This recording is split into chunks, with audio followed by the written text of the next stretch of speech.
Hey everybody, welcome back to my channel. So if you've been watching this thread, you know that we've been going through some pen tests in our bullet journal to kind of get started and figure out what we want to do and how things work. So now we're going to get into our colored fine liners. Now I have quite a few of the Staedtlers, so this may take a few minutes. So be prepared for that. I know I'm trying to keep these videos short and sweet, but this one may go a little bit long. So what we're first going to do is we're going to do the Pigma Microns. I bought a little set of these. It's 5 colors, and it had a black one. So I have lighting, blue, purple, green, brown, and red, and we're just going to write the names. These are all in 05 size. So we're going to take a look and see what these guys look like, just written out here. So there's red and blue. The blue is a really pretty blue. Green, I actually really like their green as well. Brown. And then we have our purple. Now, there's way more fun ways to swatch. I'm going to digress for 1 minute. I have Tombow markers that I may or may not get into with the video, but I can show you how I've swatched these guys. I have done some drop shadow testing as well to see what kind of looks best. And then into the Tombows. These Tombows? Yes, these are Tombows. So I went on the website and found all the colors that they have. I feel like I have way more than this, so I may have to go through my Tombows and double check. But I drew out a swatch list of the color numbers in, I think I did in order. So this was numerical order, which worked out with the way they did things. So I have a swatch of all the colors that I have. And the numbers are listed right on the pen here. I'll show you. Since I'm digressing, let's digress all the way. So the numbers are listed right on the pen. This is a 443. So 443. So the cap and the color are pretty close. My lighting doesn't help right now, but that's how I swatched those. I also have a set of Prismacolor colored pencils, and I have those swatched out. There's quite a bit here. So I have 3 different pages of them, and I did a heavy-handed coloring and then a light shading coloring for these, so I could kind of get an idea of how these colored pencils would work out in the book. So when you get a set of things you're going to be coloring with, that's the way to go when you're swatching. I'm also going to do that a little bit here, not with the microns, but now that I'm going to get into the Staedtlers. Staedtler colors. I'm going to go ahead and do that. There's a couple of self-explanatory ones. What's the pen? These are all 0.3. Staedtler runs in 0.3. So we're going to go ahead and skip a line. So we're going to make a little box and kind of color in the box for all of our colors. Sorry that my arm's going across the screen here.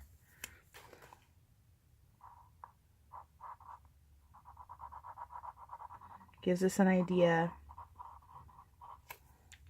These fine liners are far more opaque than other markers usually turn out to be, which is why coloring with them isn't always the best.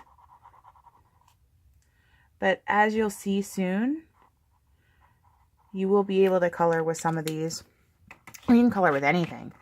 This green here, this light green, when I do Hulu, this is the color I use for my Hulu logo.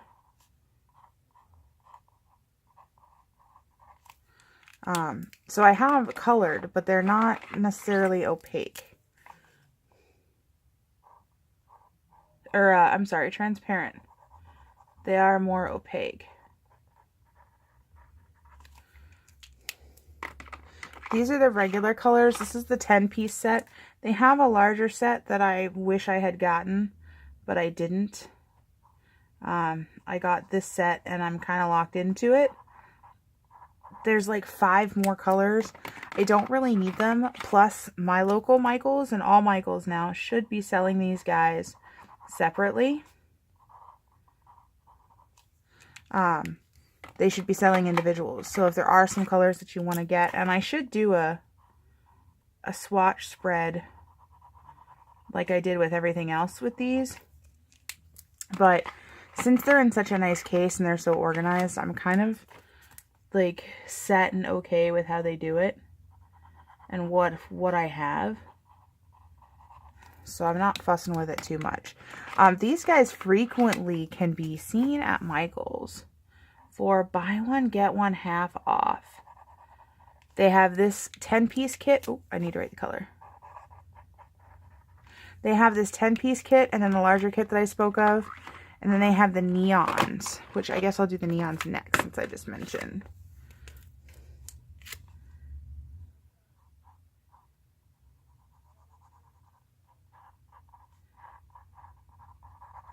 They do have a light orange in here, which you'll see coming up shortly.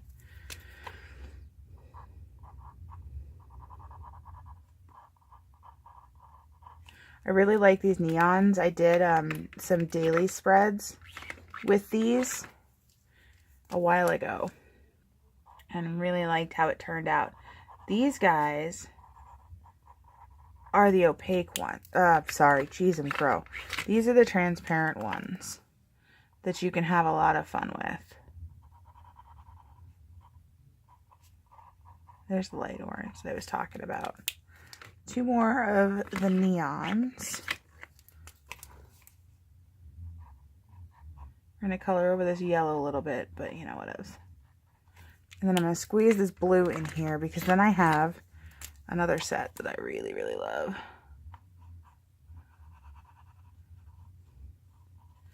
So those are our neons. Now, these are the pastels.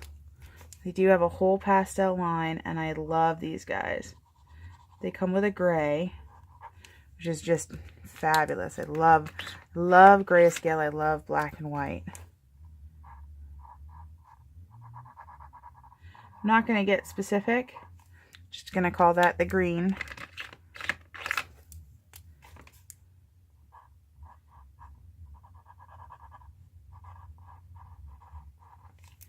Purple.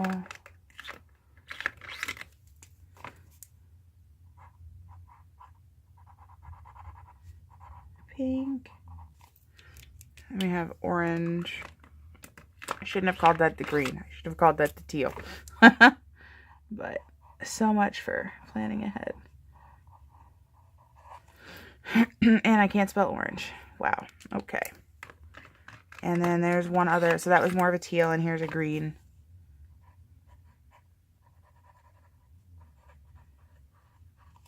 So there are the Staedtler colors. So because these are all the same line thickness, I didn't need to do a line. I just wanted to do a color swatch so we have an idea of the color that's written and then what it looks like when it's shaded in. So let's take a look. These guys behaved beautifully. Very little bleeding, if any. There's like a spot or 2, maybe, kind of.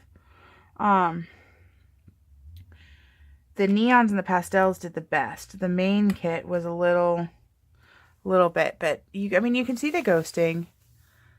But when you have stuff on both sides of the page, it's gonna kind of even itself out.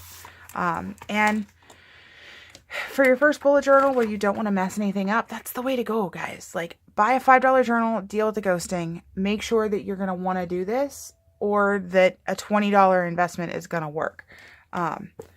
Let's compare. This is the Kuras. So here are the Staedtlers. They're in here. So you can kind of see them. I mean, even on this stuff, they ghost, but nothing bleeds. And because it's a cream color, I think it behaves a little better. Let's see if we can get this side by side. I think it... I don't want to say it fall. I don't know what I'm trying to say, but there's definitely a lot less bleeding, and the ghosting is slightly less, but not by a ton. I mean, it's really in there.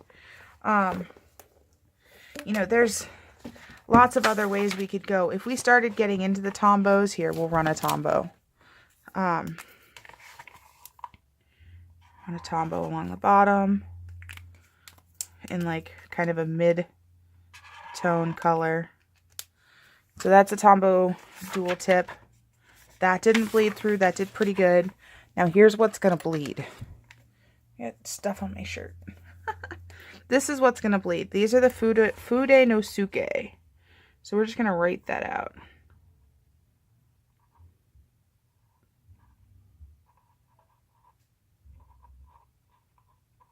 Because these guys bleed.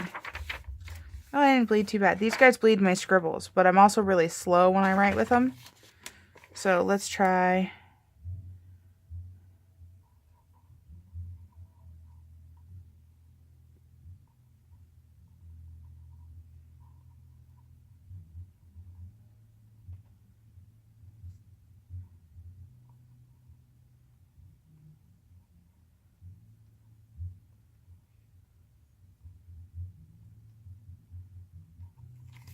So there's my horrible handwriting for Fude no Suke.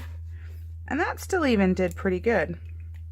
So maybe I'm just don't know what I'm talking about with the bleed and the other ones. But that's how these basic pens, because everybody has these Tombos. Everybody's getting in the Fude no Sukes.